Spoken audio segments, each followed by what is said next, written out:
প্রত্যেক Korean drama লাভারেরই একটাই স্বপ্ন থাকে যে সে কোনো না কোনো দিন তার ফেভারিট কোরিয়ান অ্যাক্টরের সাথে দেখা করবে।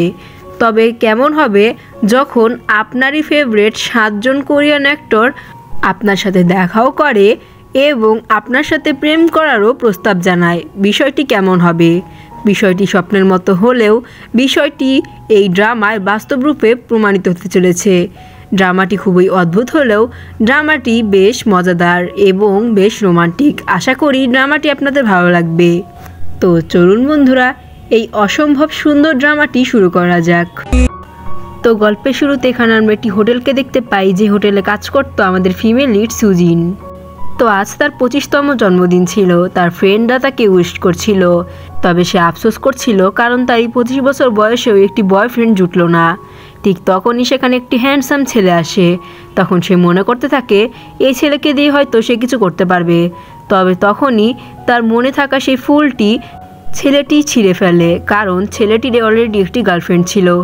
যাতে এখানে আমাদের সুজিনের মনটা আরও বেশি খারাপ হয়ে যায়। ঠিক তখনই তার বস তাকে ডাক দেয়।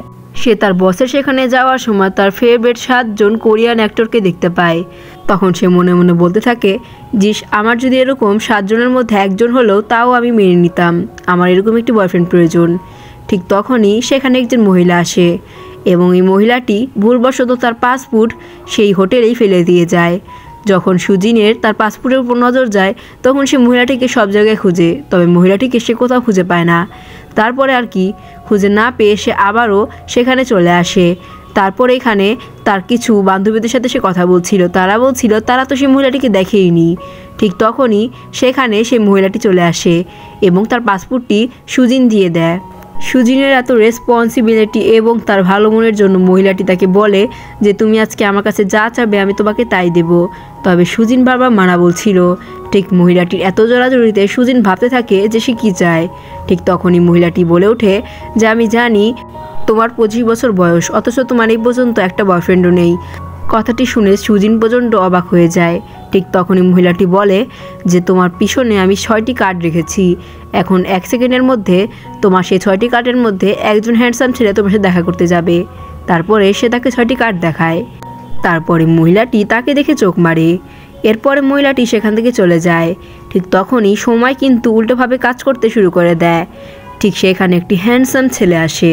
ছেলেটি আর কেউ নয়, ফেমাস কোরিয়ান অ্যাক্টর লি জন গি এখানে তাকে বলে যে কিছুক্ষণের মধ্যে তোমার কাজ শেষে তুমি বাইরে আমার সাথে দেখা করতে চাও। তারপরে ছেলেটি সেখান থেকে চলে যায়। আর এদিকে তো সে প্রচণ্ড অবাক হয়ে যায়, কারণ এত বড় কোরিয়ান স্টার যে কিনা তাকে কোনোদিন দেখেও নি, চিনেও না, সে কী করেই বা তাকে তার নাম ধরে তাকে একা দেখা করতে বলেছে। যাই হোক, তারপরে সে কোনো কিছু না ভেবে তার সাথে দেখা করতে যায়।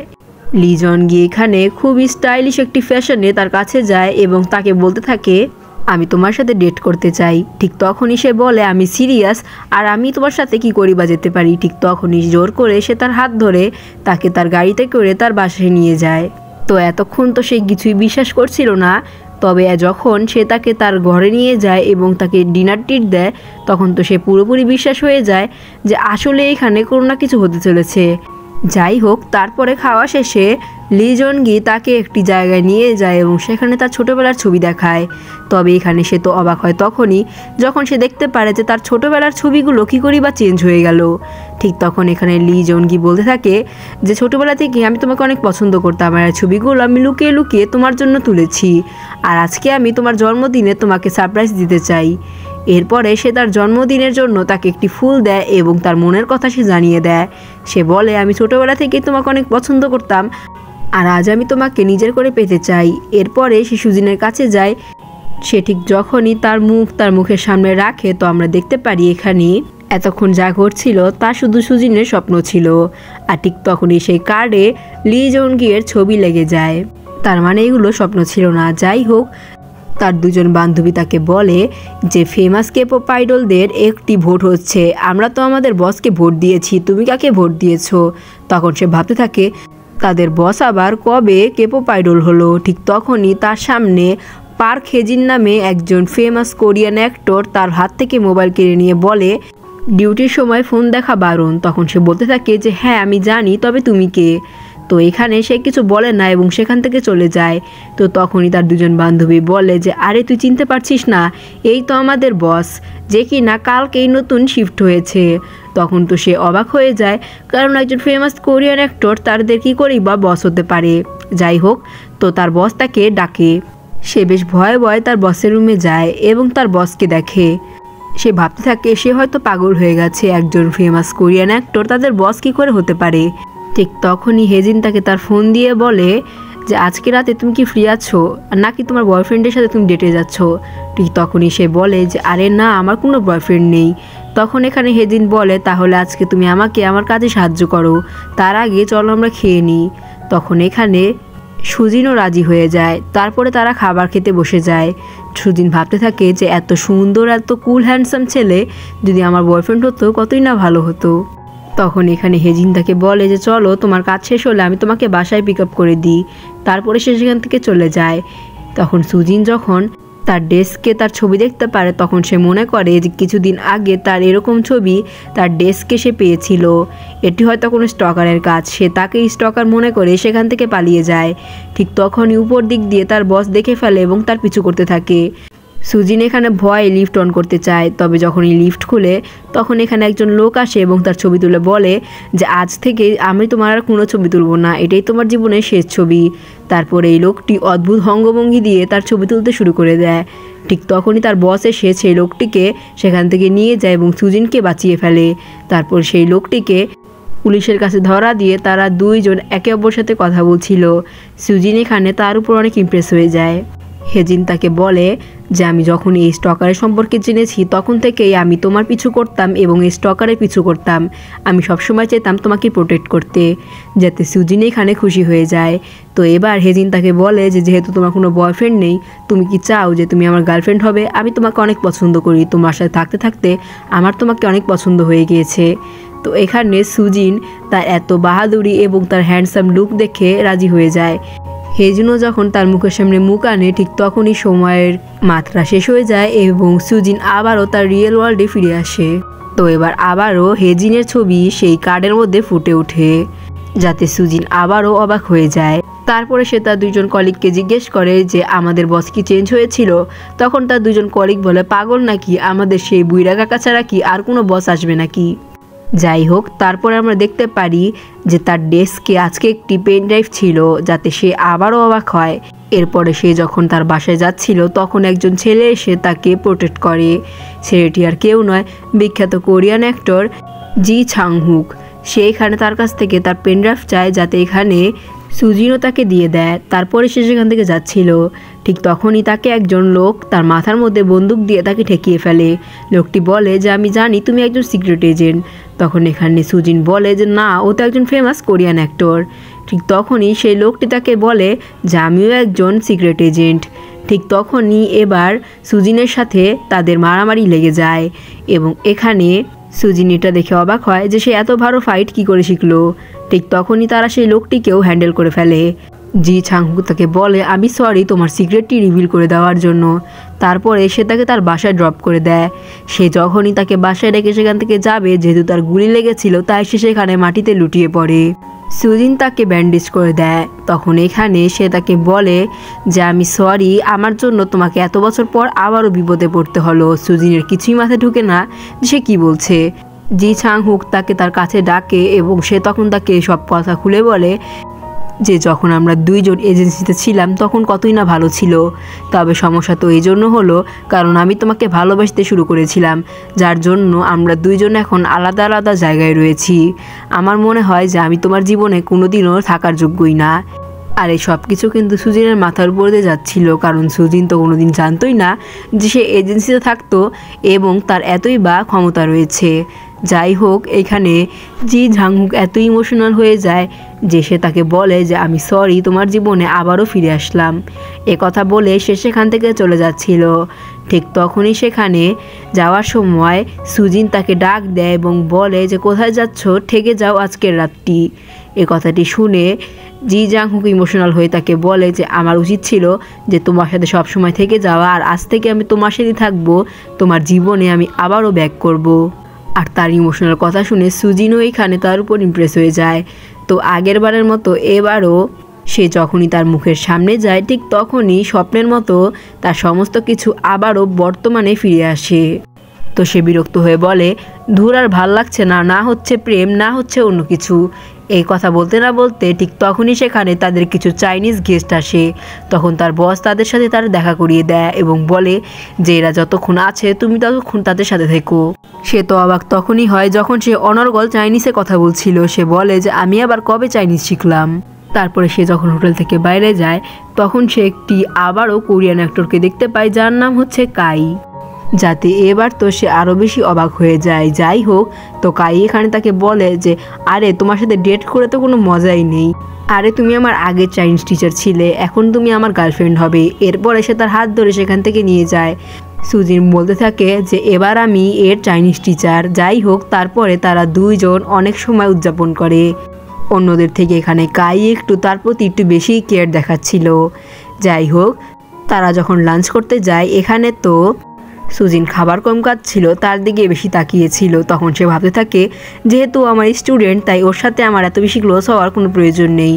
তখনই এখানে কাই তাকে বলে যে আমাদের মাত্র 5 বছরের ডিফারেন্স রয়েছে আর আমি আর চাচ্ছি না তোমাকে টিচার বলে ডাকতে, আর আমি কিছুদিনের মধ্যে চায়নাতেও চলে যাচ্ছি। যাতে সুজিন এখানে মন খারাপ করে কারণ সে চাচ্ছিল তার সাথে আরও বেশি সময় উদযাপন করতে। তো রাতে তারা দুইজন একটি ফেস্টিভ্যালে যায় আর এই ফেস্টিভ্যালে তারা দুইজন কাপল ডান্স করতে থাকে। এখানে তারা অনেক সুন্দর মুহূর্তগুলো উদযাপন করতে শুরু করেছিল। হঠাৎই কাই এখানে তাকে সবার সামনে প্রপোজ করে দেয় এবং তার হাতে একটি রিং পরিয়ে বলে যে আমি তোমার সাথে সারা জীবন থাকতে চাই। যাতে এখানে সুজিন প্রচুর ইমোশনাল হয়ে যায়। তারপরে সে তাকে রিং পরিয়ে দেয়। সে তাকে বলে যে তুমি যদি আমাকে পছন্দ না করো তাহলে এই রিংটি তুমি ফেলে দিতে পারো। তখন এখানে সুজিন বলে যে এমন কোনো ব্যাপার নয়, তবে আমার সময় লাগবে। তখন এখানে কাই বলে আমি আর তোমাকে সময় দিতে পারছি না। এবার ঠিক যখনই সে তার মুখের সামনে তার মুখ আনে আবারও অতীতের সমস্ত স্মৃতিগুলোর মতোই তার ছবিও সেই কার্ডের মধ্যে উঠে যায়। তার মানে আমরা আবারও বাস্তব সময়ে ফিরে এসেছিলাম। তবে অন্যদের থেকে কাইয়ের জন্য তার মায়াটা একটু বেশি কাজ করছিল। তো এখানে তার একজন ফ্রেন্ড তাকে বলে যে তোর তো শিফট শেষ হয়ে গেছে, তুই এখন যা তোর বয়ফ্রেন্ডের সাথে দেখা করতে। তখন সে অবাক হয়ে যায় কারণ সে এইমাত্রই শুনলো তার বয়ফ্রেন্ড আছে। তারপরে তাকে ঠেলাঠেলি করে তার বয়ফ্রেন্ডের সেখানে পাঠায়। এখানে একটি ছেলে এসে তাকে জড়িয়ে ধরে যার নাম হচ্ছে ওকে তাকিওন। সে তাকে বলে আমি তোমার জন্য পুরো মল কিনে রেখেছি, আর এও কিন্তু একজন ফেমাস কোরিয়ান অ্যাক্টর। তারপরে সে তাকে মলের সবচেয়ে দামি দামি ব্যাগ জিনিসপত্র সব কিছু তাকে দিয়ে দেয়। এবার সুজিন তাকে বলে যে তুমি আমার উপর এত খরচা কেন করেছো। তখন এখানে তাকিয়ন তাকে বলে যে তুমি আমার একমাত্র গার্লফ্রেন্ড আর আমার তোমার উপরই খরচ করা উচিত, তুমি এটা ডিজার্ভ করো। যাতে এখানে সুজিন অনেক লজ্জা পেয়ে যায় এবং সে অনেক খুশিও হয়। তবে তার খুশি আর বেশিক্ষণ থাকে না। সে যখন সেখান থেকে যাচ্ছিল তখন একজন মেয়ের সাথে তাদের দেখা হয়ে যায়। সে তাকে বলে যে তোমার আমার বিয়ে ঠিক হয়ে গেছে আর তুমি কি করে এই মেয়েটির সাথে ঘুরছো। ঠিক তখন এখানে তাকিয়ন তাকে বলে যে আমি শুধু ওকেই ভালোবাসি আর আমি তোমার সাথে বিয়ে করতে পারবো না। যাতে এখানে সেই মেয়েটি তো রেগে যায় আর সেই মেয়েটি রাগের মাথায় তার মুখের উপর পানি দিয়ে দেয়, মানে সুজিনের মুখের উপর পানি দেয়। যাতে এখানে তাকিয়ন তার উপর রেগে যায়। ঠিক তখনই তাকিয়নের মা এখানে চলে আসে। তার মা সুজিনকে বলে তুমি কি করে এত লজ্জাহীন। তখন সুজিন বলে আমি আবার কি করলাম। তার মা বলে গতবার আমার ছেলের থেকে তোমাকে দূরে সরাতে আমি তোমাকে $10 মিলিয়ন দিয়েছিলাম, এখন আমি তোমাকে কত $1 মিলিয়ন দেব। সুজিনের মনে হতে থাকে যে সে হয়তো সত্যি টাকা নিয়েছিল। তো এখানে সে কিছু বলতে যাবে তার মা তখন তার মুখের উপর ঘাস মারে। আর ঠিক তখনই তার ঘাস মারা থেকে বাঁচিয়ে তাকিয়ন উল্টো তার সেই মেয়েটির উপরই দিয়ে দেয়। যাতে এখানে তাকিয়ন তাকে সবার সামনে বলে যে আমি ওকে বিয়ে করতে চাই আর আমি ওর সাথে থাকবো। তখন তার মা বলে যে ওকে বিয়ে করার আগে তোমাকে আমার লাশের উপর দিয়ে যেতে হবে। যাই হোক, তো এখানে তার মায়ের কথাগুলো শুনে এখানে সুজিন তার ব্রেকআপ করতে চায়। তবে এখানে তাকিয়ন তার মুখের উপর আঙ্গুল দিয়ে বলে যে এটা কোনো মতেই হতে পারে না। তারপরে তার একটি কল আসে যেখানে আমরা জানতে পারি তার একটি কনফারেন্স রয়েছে এবং সেখানে সে সুজিনকে নিয়ে যায়।